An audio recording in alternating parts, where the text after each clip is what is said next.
particular bird we call Otis. Otis is actually the genus of screech owls, so that's how the name came about. And I'm calling her a her. This is something we learned accidentally, because with wild animals you never really know. When Otis first came into us, we thought it was a male owl, and we called it a him for about 8 years, and then Otis got a male roommate and started laying eggs, which was pretty late in life for a screech owl. So Otis is now officially a girl, and one of the things I ask the Cub Scouts often is who's bigger in the bird of prey world, the boys or the girls? And they pretty much always answer the boys, but in bird of prey, it's the girls. So we're going to call Otis a relatively large screech owl because she is female. She is the gray phase, or gray color. They also come in a red phase, or red color. It's a little bit less common here. The gray phase is much more common here. Down in the southeast United States, the red ones are pretty common. This particular bird's wing injury is on this side, and we think she was hit by a car.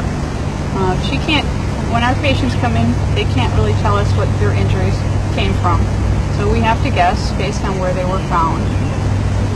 And in her case, her second job is really expanded. She's been a foster mom as well as laying her own eggs. Now, when she lays her own eggs, we fill them with plaster of Paris, because if we took them away from her, she would just continue to lay eggs, and that would be very stressful on her health. But in captivity like this, since this bird is not an endangered species, we do take the eggs away and we do not raise the young, because number one, we don't have a permit necessarily to do that.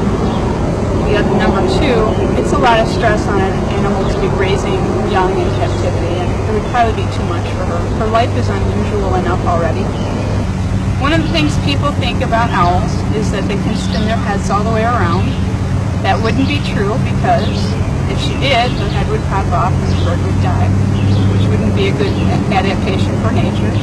But she does have twice the vertebrae that we do to give her more flexibility.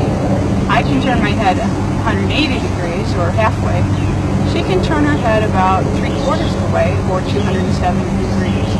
And the reason for that is she has really big eyes for her size. I'm going to show them to us. Here she goes. Really big eyes for her size. She doesn't have room for eye muscles in that skull of hers. So if she wants to look to the left, as she is right now, she has to turn her whole head to the left. I don't have to do that. I can use eye muscles and look over there. So, because she has such big eyes, she can't have room for eye muscles, and so she has to have twice the vertebrae to give her some more flexibility in her neck. The other thing moving down is she's got a beak. I don't know if you can zoom in on it. It's really small looking right now. It just looks like a sort of a fingernail in the middle of her face. But what we don't realize is that what nature did is gave her a really wide mouth. Her mouth opens as wide as her eyes. So the jaws are huge. So when she's on the ground catching her prey, she'll grab a mouse, but she needs to get off the ground as soon as possible so she's not vulnerable.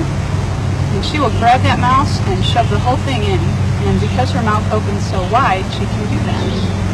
And that's one of her adaptations, so she doesn't become prey for someone else.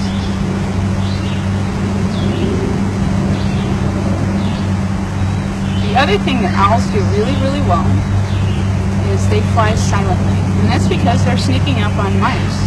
Mice is her primary food. And if you were a mouse and you saw an owl coming after you, you'd run pretty fast.